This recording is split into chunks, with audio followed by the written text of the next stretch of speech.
muchos es interminable, pero ya vamos de 100% un 10%. Creo, no sé.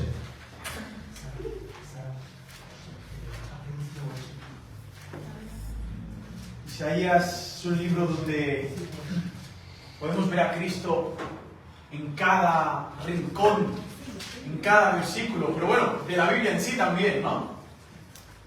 Muchos le llaman el Evangelio de Isaías.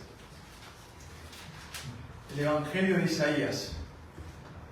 Es tremendo, es realmente un reto siempre, ¿no?, que toca predicar en sí, pero también un reto cuando toca predicar Isaías, porque a veces, pues como decíamos en otros capítulos, es un libro del estilo apocalíptico en muchos casos, aunque también tiene poesías, tiene mucha historia y apunta también mucho al Evangelio, ¿no? Entonces, entre símbolos, parece que está hablando de algo que aún no ha ocurrido, pero también está viviendo algo muy parecido a lo que él está hablando, que sucederá, y a la vez uno se podría estar liando si no fuera siempre la brújula y el punto de referencia a la persona de Jesucristo. Si no fuera Jesucristo la referencia al libro de Isaías, esto sería para volverse loco y acabar encerrado en un psiquiátrico. Pero como Cristo es la brújula, nos da el norte, nos da el sur, el este, el oeste, nos da la dirección para poder seguir predicando expositivamente cada capítulo, ¿no? Es tremendo, es un hermoso reto que al final pienso yo que también cada uno de los hijos de Dios individualmente debe vivirlo, ¿no? Debe sentirse confrontado al abrir la Biblia y no pasar rápido la página por no entenderla, sino arrodillarse ante el Señor y pedirle su luz para llegar a entenderla, para llegar a suplicarle, permíteme asimilar estas enseñanzas. ¿Cómo puedo vivir todo esto, no?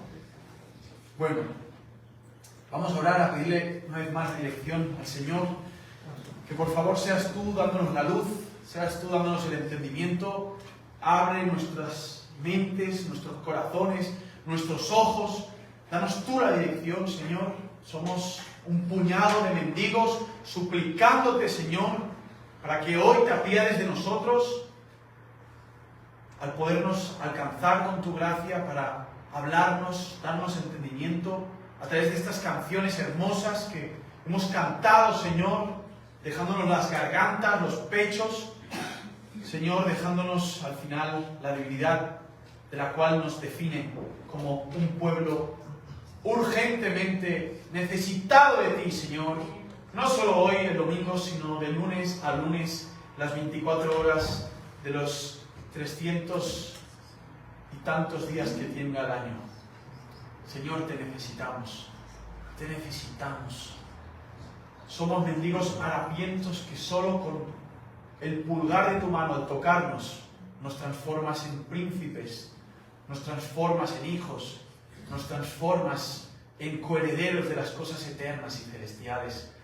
Señor, gracias por estar aquí paseándote con libertad, purificando el ambiente y, por favor, resucitando a los muertos de sus tumbas y dándonos vida y despertándonos a aquellos que una vez ya nos levantaste, Señor, para vivir por ti y para ti, con nuevas fuerzas, con pasión y con el deseo de que tu nombre quede exaltado por encima de todo nombre, Jesús. Te lo suplicamos y te lo rogamos en Cristo. Amén. Bueno, estaremos mirando Isaías 13, capítulo 14 también, hasta el 25, y pasamos en el libro de Isaías a la sección 3. Hemos pasado por la primera sección que vemos del capítulo 1 al 6, ahí vemos un poco la introducción de en qué escenario está el pueblo de rebeldía, de decadencia. Sabemos que las 11 tribus están en cautiverio por el que sería Sennacherib, no me acuerdo. Imperio asirio ha conquistado todos los territorios menos Judá. Judá sigue ahí, la ciudad de Dios donde está el arca, donde está el templo, ahí está, protegida, pero dentro, ¿qué se halla? Dentro se halla incredulidad, se halla idolatría, se halla un profeta llamado Isaías, se halla un rey llamado Ezequías, se halla hay un mejunje de religiosidad con hipocresía, pero fuera de esos muros, Sennacherib ha llevado al cautiverio a esas 11 tribus. Y vemos la visión del gran rey, ¿no? Isaías capítulo 6, glorioso. Isaías ve al gran rey sentado en el trono. Ha muerto el rey Uzías. Ahora sucede su hijo, su nieto Ezequías. Y vemos cómo un rey muere para darse a conocer el Rey de Reyes y Señor de Señores, que está sentado en su trono, dando claro y por entendido que está al control, que su tribu, la tribu de Judá, donde un día él va a nacer a través de una virgen, de la cual nos habla Isaías 9, y hemos estado mirando varios capítulos donde habla una y otra vez de ese niño llamado Emmanuel, que va a nacer, que define como el Dios fuerte, el príncipe de paz, ¿no? el Padre eterno. ¿Qué más eran? Príncipe, Dios fuerte, estos gloriosos nombres, ¿no? Que vimos nombre por nombre, y ahora, pasando ya a la segunda sección, hemos visto de este Dios sublime, glorioso, cómo se manifiesta y cómo está remangado hasta los codos, preparado para derramar juicio ya sobre Judá, pero luego también para derramar juicio sobre los instrumentos, como hablamos en el capítulo 12, que ha usado para juzgar a su pueblo. O sea, él levanta pueblos que van a juzgar a su pueblo y luego se va a acordar de esos instrumentos para darles lo suyo también. Y esto es tremendo. Y ahora pasamos a la sección 13, que es desde el capítulo 13 al 25. Juicios sobre Babilonia, sobre Asiria, sobre Medo-Persia, sobre Filistea, sobre Moab. Juicios. Y vamos a estar mirando 3 puntos. Primeramente, la ciudad, Babilonia, su rey, que podía ser tanto Merodach como Nabucodonosor como Belsasar, reyes babilonios. Vamos a estar viendo el triunfo sobre esta Babilonia y este rey de Babilonia. Y vamos a empezar con Babilonia. Vemos cómo empieza el capítulo y vemos que Isaías tiene carga, en hebreo masá, imposición de Dios, oráculo, es poseído por el Espíritu de Dios para profetizar.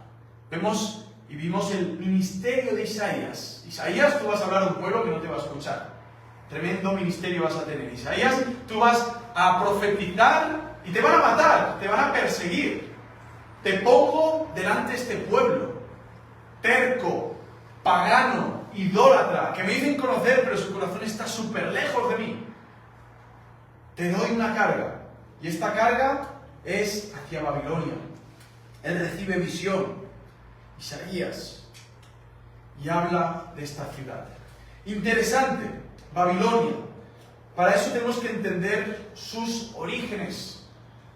Primera vez que vemos que se nombra en el libro de Isaías Babilonia, en el capítulo 13, pero en toda la Biblia Babilonia se menciona 287 veces, y siempre como una tipificación, aunque también en un contexto geográfico de una ciudad, de una metrópoli, como era Babilonia, también vemos sus tipificaciones, que mayoritariamente se las da Juan, el apóstol Juan, pues Jesucristo revelándole qué es Babilonia, que es un sistema pecaminoso, un sistema caído. Pero en este aspecto vemos que Babilonia es la cuna, es el centro de la autoexaltación y de la divinificación humana. Babilonia, ¿Cuántas canciones, ¿no? De Babilonia? Los Rastafari les encanta hablar de Babilonia, ¿no? El fuego de Babilonia. Y sí, tiene sentido, porque ellos también, el mundo Rastafari del reggae, como ven también del león de Judá, también ven a Babilonia y ven el sistema, ven la globalización, ven el sistema que se te impone, exceso de impuestos, ¿no? Y ahí salen los anarquistas, los revolucionarios, Babilonia, y le gritan a Babilonia, ¿no? ¡Que se queme Babilonia! Esa gran, la Biblia dice ramera, ¿no? ¡Maldita la Babilonia! sin darse cuenta que ellos son parte de la Babilonia, a no ser que estén en Cristo. Son parte de esa esclavitud. Todos nacemos siendo parte de esta Babilonia y amando esta Babilonia, ¿no? Esta Babilonia empieza en Génesis 10, del 8 al 9, donde vemos Nimrod, uno de los padres fundadores de las metrópolis, de la rebelión, y dice que era un hombre que se había totalmente puesto en contra de Dios. Génesis 10, vemos en el 8 que dice: Cus también engendró a Nimrod, el cual comenzó a ser poderoso en la tierra. Él fue intrépido, cazador enfrentado a Yahvé. Aquí en el hebreo dice que intrépido no es que él cazaba simplemente animales, también cazaba hombres, esclavizaba personas. Él se creía un dios, Nimrod, y él fue uno de los fundadores. En su tiempo es donde se construye Babel, y lo podemos seguir mirando. Dice: el principio de su reino fue Babel, Ur de los caldeos. Más adelante, Babilonia. Ahí empieza todo. Pero es ya muy gracioso porque, así como el orden del sermón, el triunfo, la ciudad y su rey, vemos que simplemente que Nimrod le ponga por nombre la ciudad Babel, ya Dios ya nos está mostrando, al ver el significado de Babel, que es confusión. Es un imperio que ya está frustrado. Es un imperio que su dirección ya es hacia la destrucción. Como todo lo que hace el diablo. Todo lo que empieza, todo lo que inaugura, y así también los pecadores, todo está condenado a la frustración, a la destrucción, y su determinación al final es el caos total. Y Dios permitiéndole para recibir toda la gloria y la honra por encima de la soberbia y la arrogancia de los hombres. Y de Satanás, como el príncipe de los soberbios. Así que vemos Nimrod funda la ciudad de Babel, y más adelante vemos cómo Babel se hace como la ciudad de Babilonia. Y más adelante vemos cómo Babilonia se vuelve el imperio babilonio, ¿no? Y en todo esto podemos entender un poco que ya en la mente judía hablar de Babilonia era algo aberrante. Porque fue Babilonia que llegó 200 años después de que Isaías hablara de esto. Ojo con esto, porque Isaías aún no sabía quién era Nabucodonosor. Eso fue en la época de Jeremías, Daniel. Aún faltaban 200 años. Por eso fue visión que tuvo Isaías, oráculo de Dios. Ya veía todo lo que iba a venir. Ya estaba viendo que era Babilonia. Babilonia podía existir una ciudad donde estaban las ruinas de Babel, quizás aún allá. Pero aún no era un imperio. Aún no había nada de esto. Lo que teníamos ahora era Siria, con Sennacherib. Qué tiempos aquellos, ¿no? Podían decir los judíos, cuando nos sacaron del templo, nos robaron todo y nos llevaron encadenados a Babilonia, ¿no? Qué tiempos aquellos. Pero Isaías aún no había vivido aquellos tiempos, pero veía que venían. Tenían que venir. La última tribu en ser juzgada iba a ser Judá. Porque de Judá el Señor iba a levantar estos profetas, Isaías, para que hablaran de todo lo que tenía que suceder. Esta ciudad, vemos en el capítulo 13, cómo se define. En el 11, dice así, que era una ciudad preciosa, era una ciudad llena de maravillas, atractiva, en el 19, dice: y Babilonia, perla de los reinos, joya y orgullo de los caldeos, vendrá a ser como cuando Elohim arrasó a Sodoma y Gomorra. Era muy hermosa Babilonia. Los jardines flotantes que decían, esa creación tan hermosa. Era tan hermosa que el mismo Nabucodonosor dijo: qué ciudad tan hermosa y cuánto poder tengo, ¿no? Y eso, después de gruñir como una bestia, fue lo último que dijo. Y el Señor de allí lo desbancó, ¿no? Babilonia. Babilonia la vemos en su tipificación como la gran Babilonia. Babilonia la grande. Si me podéis acompañar, Apocalipsis 17. Vemos cómo Babilonia, por cómo era, por cómo aparentaba.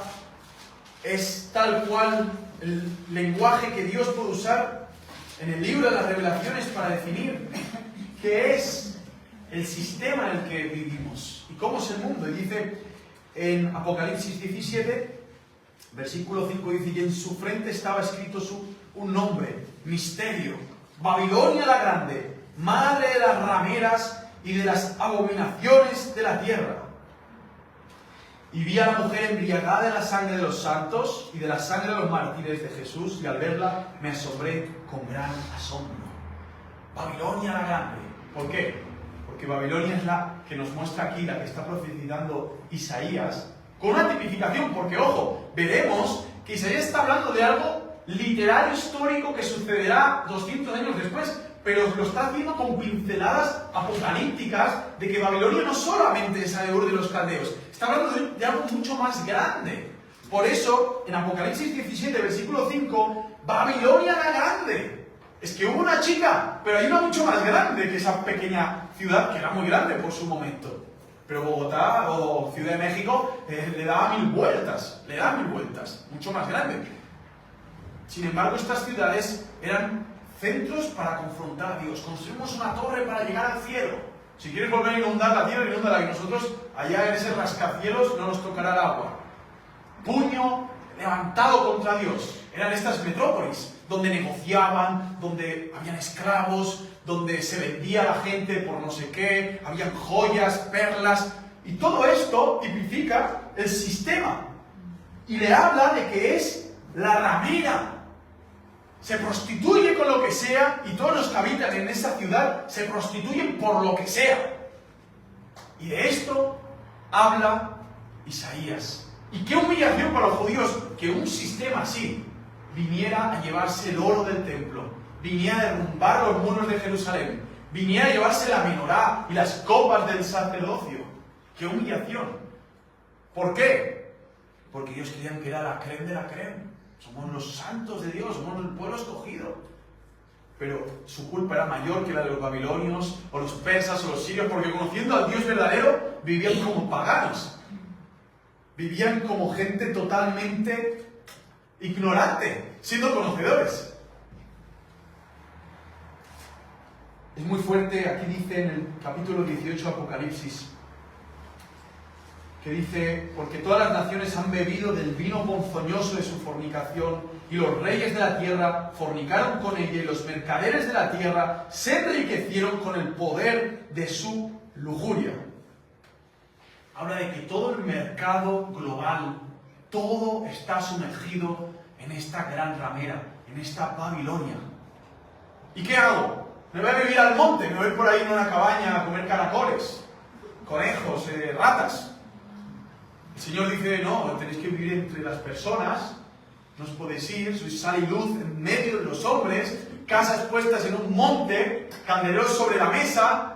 No nos podemos ir por ahí, tenemos que estar dentro de Babilonia, en Babilonia, siendo la ciudadela de Jerusalén, donde la presencia del Señor está en medio de nosotros. La resistencia verdadera, la verdadera resistencia contra el gobierno de ramera, de prostitución, donde les da igual un aborto, como les da igual gastarse 20 o 25 o 50.000 millones en un superyate, aunque sepan que hay millones de personas muriéndose de hambre. Les da igual. Es el espíritu de la ramera, el espíritu de la prostituta. Al mayor postor está la oferta. Y el que no cueste tanto, a la basura, no sirve para nada. Tanto eres, tanto vales. Eres un cero a la izquierda, eres un número más de esta Babilonia. Pero para el Señor, ¿qué somos? Lo estaremos viendo también. Lo estaremos viendo también. Qué hermoso es poder leer sobre Babilonia Apocalipsis, porque vemos cómo acaba siempre, ¿no? Vemos cómo acaba, cómo es derrotada, cómo no triunfará, sino que triunfará otra ciudad y otro rey. Hermoso. En Jeremías 31, del 11 al 28, vemos tremendamente unas definiciones. Ojo que Jeremías lo vio en sus propios ojos, como los babilonios venían con toda su pompa y esplendor. Y como él profetizaba claramente, dejaos apresar por los babilonios, para acabar bien. Gracias. Jeremías 31.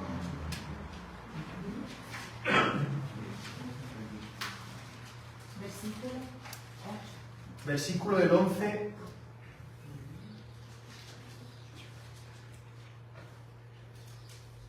Dice, vendrán, porque Yahvé ha rescatado a Jacob y lo ha redimido de uno más fuerte que él, y vendrán con aclamaciones a la altura de Sión. Afluirán hacia los bienes de Yahvé, al trigo, al vino, etc. Todo lo que está hablando aquí, está hablando de que un pueblo más grande, aparentemente más fuerte, se lo llevarán, pero en medio de todo esto el Señor cumplirá su palabra. No hace falta que lo leas todo, era un simple apunte. ¿Por qué? Porque Jeremías lo vio venir. O sea, 200 años después lo vio venir. Pero es que Daniel vio cómo le ponían grilletes y se iba. ¿Y qué era Babilonia? ¿Qué era vivir entre los babilonios? O sea, es muy fuerte porque como el Señor en medio de los juicios va teniendo sus profetas. Uno 200 años atrás, uno que lo está viendo venir y otro que ya está metido en el medio. Y los tres, como todos ellos, apuntan siempre a Cristo Jesús, su reino y su triunfo. Ahora bien, vemos en medio de esto cómo la Babilonia, como hablábamos, forma parte de este mundo. Dice así: he aquí viene implacable el día, versículo 9 del capítulo 13, he aquí viene implacable el día de Yahvé con indignación y ardiente ira, para dejar la tierra desolada y extirpar de ella a los pecadores. Las estrellas de los cielos y su constelación de Orión no despedirán luz.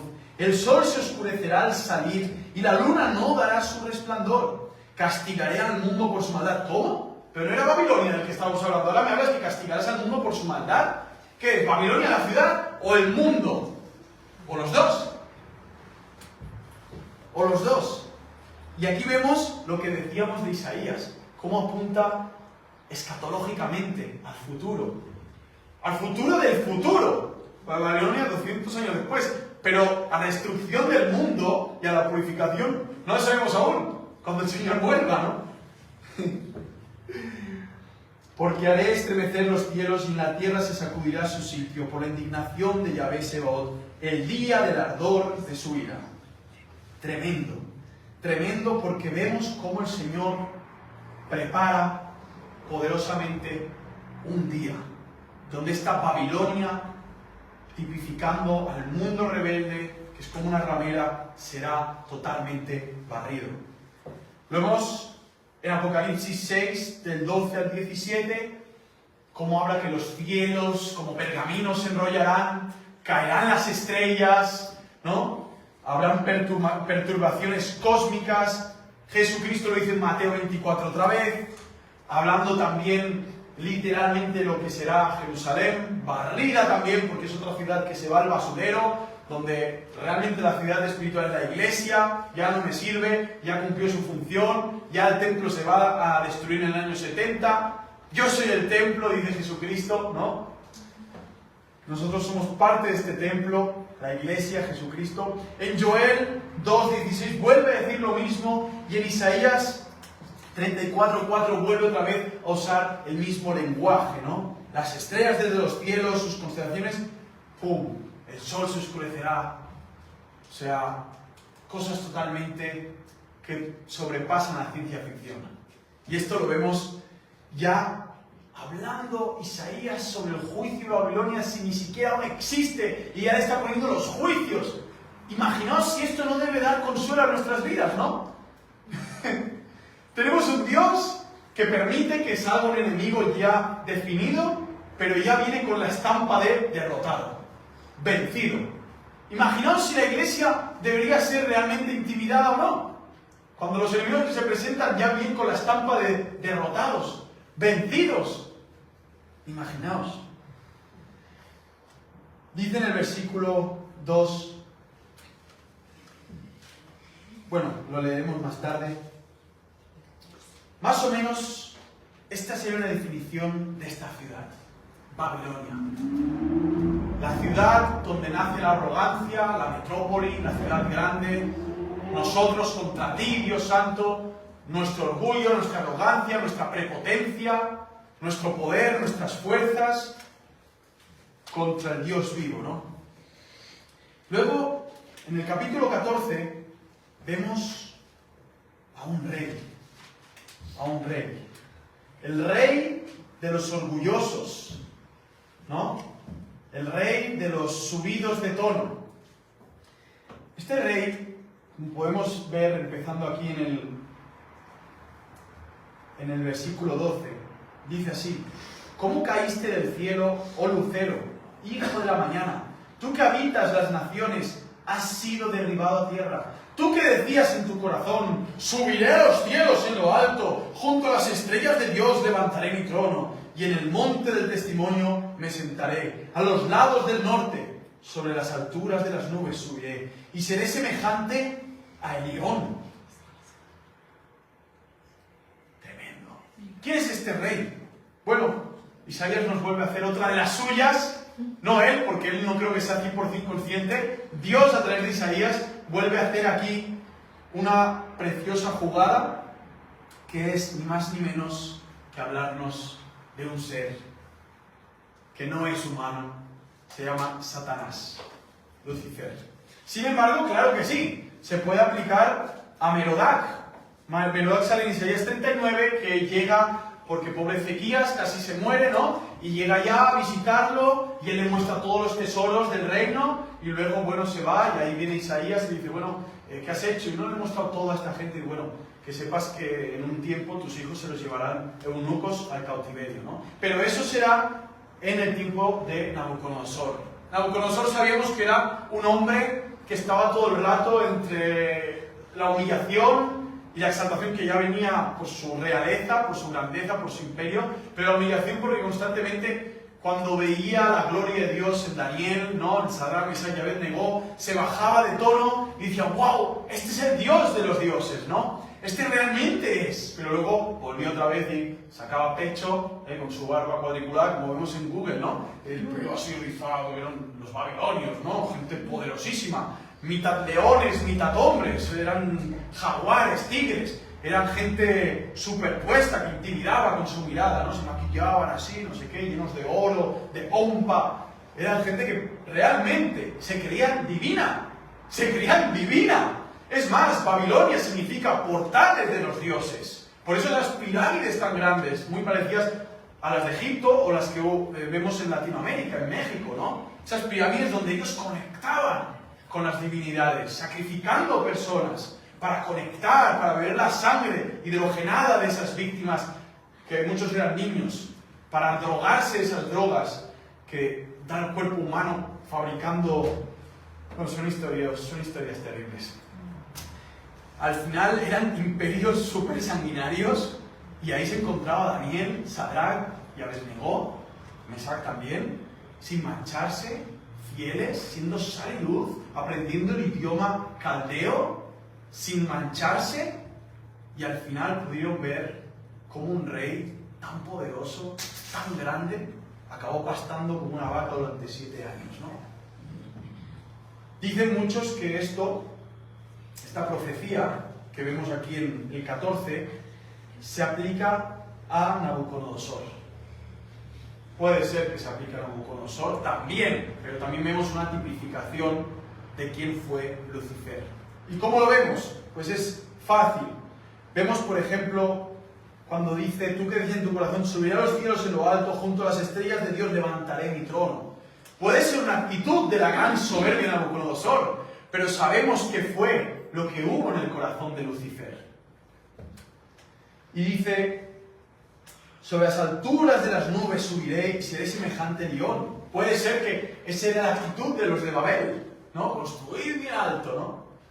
Y hoy vemos esa arrogancia cuando vamos a Nueva York o cuando vamos a Arabia Saudí. Vemos edificios y ahí arriba hay un hombre que tiene un despacho moviendo billones de dólares, derrumbando países, creyéndose Dios por llamar al teléfono, apretar un botón, ¿no? Por encima de las nubes está mi trono. Pero el tiempo va pasando, salen canas en la cabeza y van viendo que sus días de gloria van pasando. Y al final son desechados de sus lugares para que tristemente se ponga otro. El relieve sigue, ¿no? Y dice así: ay, pero tú derribado eres hasta el Seol, ¿no? Hasta la muerte, hasta lo más profundo. Y aquí vemos este rey de esta Babilonia, ¿no? El príncipe de esta Babilonia, de este sistema, que es el rey de los arrogantes, que es el rey de los soberbios, es el rey de los que se imponen contra Dios pensando que podrán alargar sus días un día más cuando están contados ya. Y no podemos ni alargarlos ni acortarlos. Está escrito todo por el Rey soberano del universo, ¿no? En Ezequiel 28, 11 al 19 vemos una definición súper parecida a lo que nos encontramos en este capítulo y nos da más detalle. También está dirigido al rey y dice así: hijo de hombre, entona endechas, Ezequiel 28, 12. Hijo de hombre, entona endechas sobre el rey de Tiro y dile así: dice Adonai Yahvé, tú eres el sello de la perfección, lleno de sabiduría y acabado de hermosura. En Edén, en el huerto de Dios estuviste, de toda piedra preciosa era tu vestidura, de concelina, topacio, jaspe y crisólito, de lirio, ionice, zafiro y cabulcro, de esmeralda y oro. Los primores de tus panderos y flautas estuvieron preparados para ti en el día de tu creación. Tú, querubín ungido protector. Y ahí vemos el nombre Lucero en el 14 de Isaías. Pero aquí vemos querubín defensor. Yo te constituí para esto. En el santo monte de Dios estuviste. En medio de las piedras de fuego te paseabas. Perfecto eras tú en todos tus caminos, desde el día que fuiste creado, hasta que se halló en ti maldad. A causa de la multitud de tus contrataciones, fuiste lleno de iniquidades y pecaste. Por tanto, yo te degrado del monte de Dios y te destruyo, oh querubín protector, de en medio de las piedras del fuego. A causa de tu hermosura se enalteció tu corazón, a causa de tu esplendor corrompiste tu sabiduría. Yo te arrojo por tierra y delante de los reyes te pondré por espectáculo. Aplicado a un rey, pero tipificando a Lucero, a Satanás, el diablo, el príncipe de esta Babilonia, donde es la gran ramera, donde la iglesia vive confrontada de día y de noche contra el mundo, nuestro pecado, que tiende a ser como una ramera, y contra su príncipe, Satanás. Lucas 10:18 dice: Jesús, yo vi caer al diablo como un rayo a la tierra, ¿no? Y Apocalipsis vemos también, una vez más, como la gran ramera, la bestia, y todo esto lo estará predicando Mirko, vemos también este ser tan soberbio y tan arrogante como el Señor le pone fin, ¿no? Una vez y por todas. Está claro que en su primer día de rebelión ya el diablo baja al Edén y ya tiene una estampa de derrotado. Los días suyos están contados. Lo que el poder que tiene para engañar es tan fuerte que consigue engañarse a sí mismo. Y él cree que levantando a Nimrod, una Babilonia, etcétera, y todo, y creando aquí una gran fábrica por todos tantos medios y cosas tan creativas, puede al final vencer a Dios o a la iglesia del Señor. Es un kamikaze. Es un kamikaze que Dios permite que siga trabajando, pero trabaja para los fines del reino. ¡Qué fuerte!, ¿no? O sea, ¿os estáis dando cuenta que estamos hablando desde la victoria? Desde el triunfo.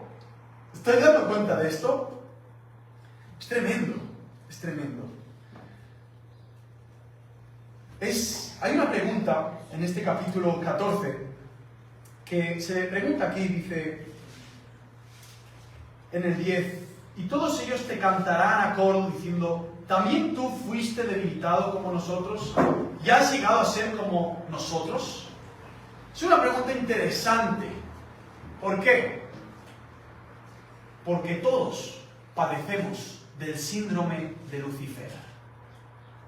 Todos padecemos del síndrome de Lucifer. No hay aquí, ni en el mundo, nadie que se escape de luchar contra su soberbia, o de sentir su soberbia, o de ver su arrogancia, o de ver su altivez, ver su orgullo.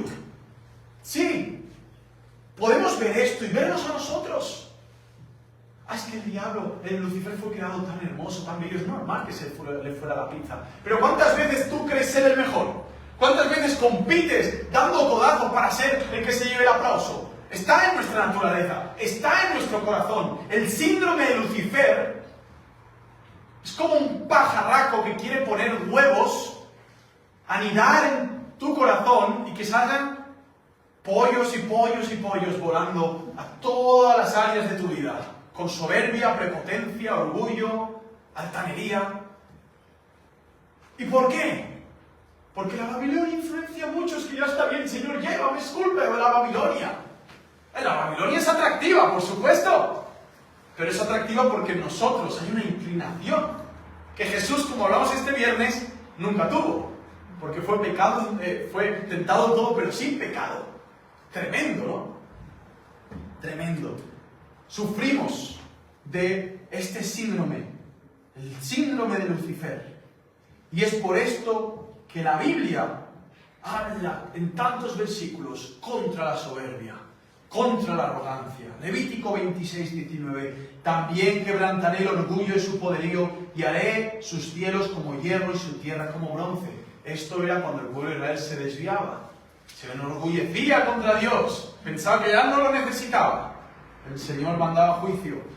Deuteronomio 17, 12, 13. Y el hombre que procede con orgullo, no escuchando al sacerdote que está allí para servir al Señor tu Dios, ni al juez, ese hombre morirá. ¡Wow! ¿Cómo se pagaba el orgullo en el Antiguo Testamento? No escuchas al sacerdote, no escuchas al juez, se tenía que morir. Salmo 19, 13. Guarda también a tu siervo de pecados de soberbia. Decía el rey David, guárdame de ser soberbio. Estaba como rey, se le podía ir la pinza.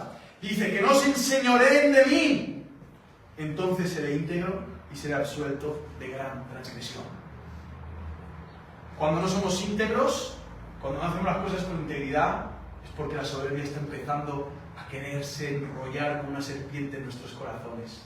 ¿Somos siempre íntegros? No siempre. ¿Por qué? Porque la arrogancia, el orgullo se está enredando. Se está enredando. En el matrimonio, yo soy mejor que tú, esposa, déjame la sandwichera y voy y me la cargo. Y ella intentaba usarla y yo decía, sal, es que tú no tienes ni idea, yo lo hago y reviento la sandwichera de mi madre. Y luego me pegaban a mí la bronca, ¿sabes? No, es que ella la rompió antes y yo la usé, no, fuiste tú que la rompiste. Orgulloso, soberbio. Cuando viene la soberbia, viene también la deshonra, pero la sabiduría está con los humildes. Proverbios 11:2. Proverbios 16-18, delante de la destrucción va el orgullo y delante de la caída la arrogancia de espíritu. Isaías 2:11, la mirada altiva del hombre será abatida y humillada la soberbia de los hombres. Solo el Señor será exaltado en aquel día. Solo el Señor será exaltado. Pero déjame un poquito de exaltación, Señor, por favor, un cachito de tu exaltación. No te voy a dar ni un cacho, no te conviene ser exaltado, no te conviene recibir gloria. Eres una criatura, acuérdate. Solo el Creador puede recibir gloria, no la criatura. Solo el Creador, solo el diseñador, solo el que lleva la orquesta, solo el que manda, el que reina, el gobernador del universo puede recibir la exaltación y la gloria, no las criaturas. El diablo creyó que sí. Fue echado para crear una gran ciudadanía de soberbios y de autoexaltados. Y Dios la usó para destruir una ciudad que aparentemente era santa, pero era súper hipócrita. Marcos 7:21 dice, porque de adentro del corazón de los hombres salen los malos pensamientos, fornicaciones, robos, homicidios, adulterios, avaricias, maldades, engaños, sensualidad, envidia, calumnia, orgullo. Orgullo y asesinato, Señor. Oye, una cosa es la otra. No pongamos todo lo mismo. ¿Qué me dices? ¿Que voy a estar en cadena perpetua junto a un pedófilo o un asesino solo por ser orgulloso? No va a ser cadena perpetua. Va a ser el mismísimo infierno en el que te vas a ir si eres un orgulloso. No junto solo a un pedófilo, junto al mismo Satanás y todos sus ángeles. ¿Por ser orgulloso? ¿Solo por ser orgulloso, Señor? Sí, porque el orgullo le dice a Jesucristo cómo tiene que hacer las cosas. El orgullo le dice, tu sangre, esa sangre divina, santa, perfecta, llena de una hemoglobina gloriosa, la estoy escupiendo y diciendo, deja que mi sangre corra por mis venas, que con ellas yo tengo la voluntad suficiente para vivir una vida justa. Orgullo. Cuando no aceptamos las doctrinas de la gracia, orgullo. ¿Por qué? ¿Por qué? Porque me cuesta, no me gusta creer que Dios me escogió siendo yo un miserable pecador. Y no por mis obras, sino por el puro afecto de su voluntad. No me digas eso, por favor. Yo tuve que hacer algo para ser salvo. Yo tuve que hacer algo para asiarme de tus manos y asiarte hacia mí. Decirte, ahora tú vas a ser mi Dios. ¿Te ha quedado claro? ¿Te ha quedado claro? Ahora tú vas a ser mi Dios. Y yo tu siervo, Ojo, dame gracias. Es que me la debes. Y esa es la actitud del corazón. Aunque claro, no somos tan sinvergüenzas de irlo diciendo, pero lo vivimos tantas veces. Y esa sinvergoncería al Señor no se le va. Por eso nos llegan los palos, que gloria a Dios por ellos. Porque ellos sacan la soberbia. Así como dice, al niño corrígelo en su juventud, cuando sea grande, amará al Señor, ¿no? Y algunos se llegan a palos con los hijos y son peores de mayores. No va por ahí la cosa.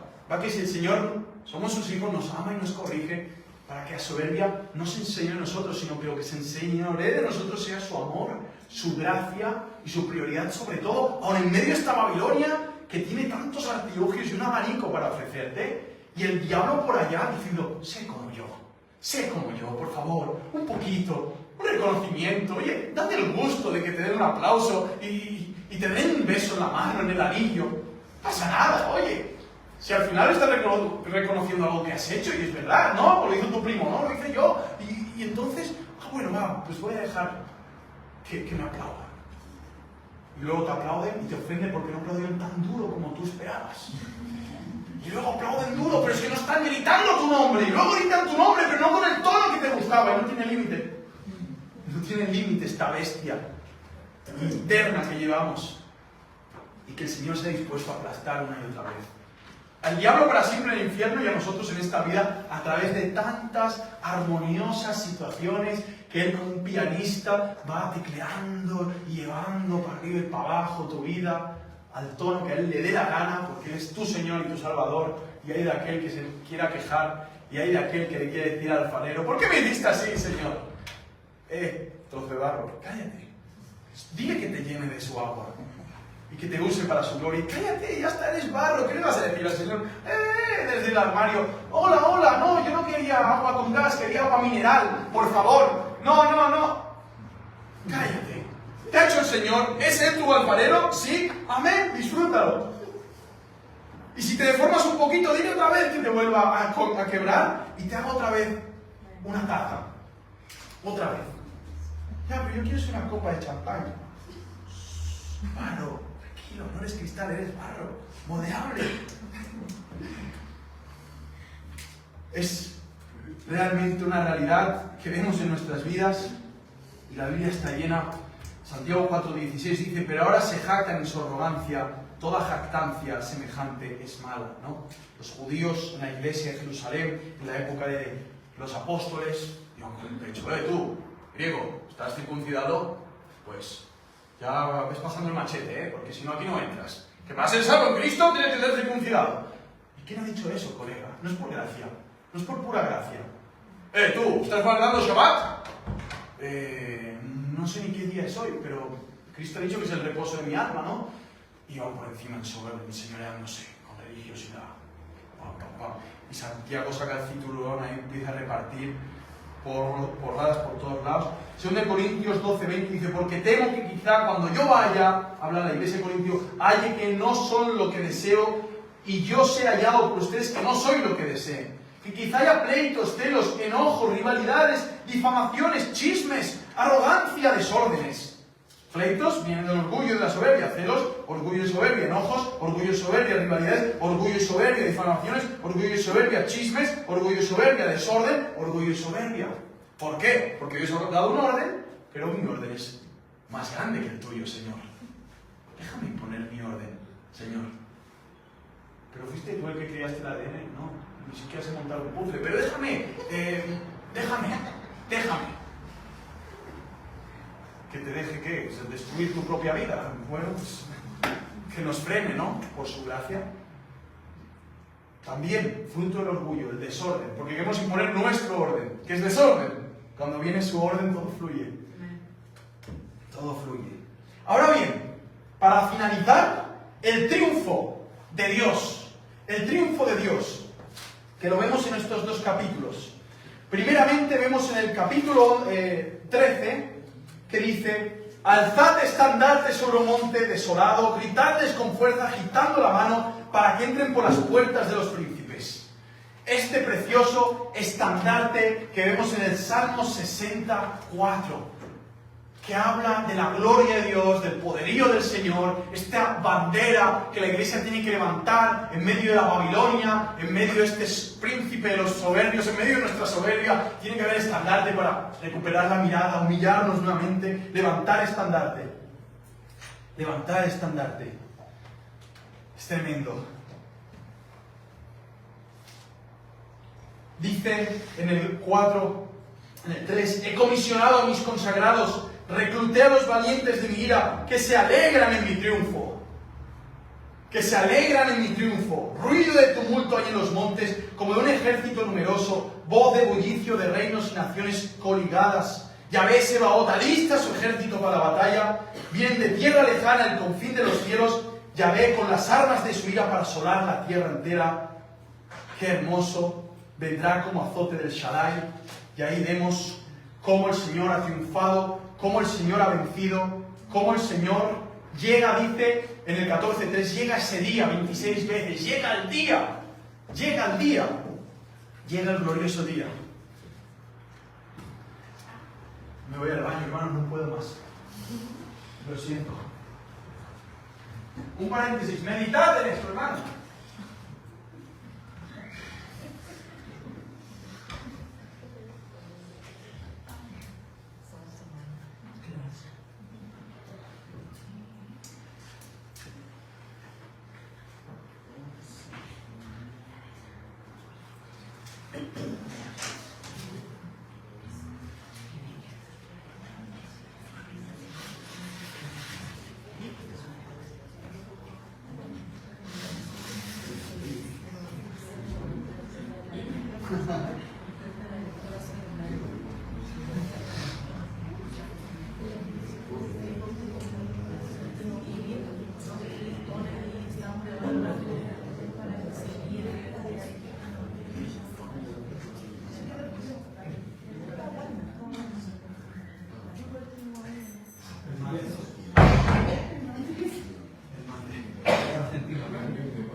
Lo siento, acabo.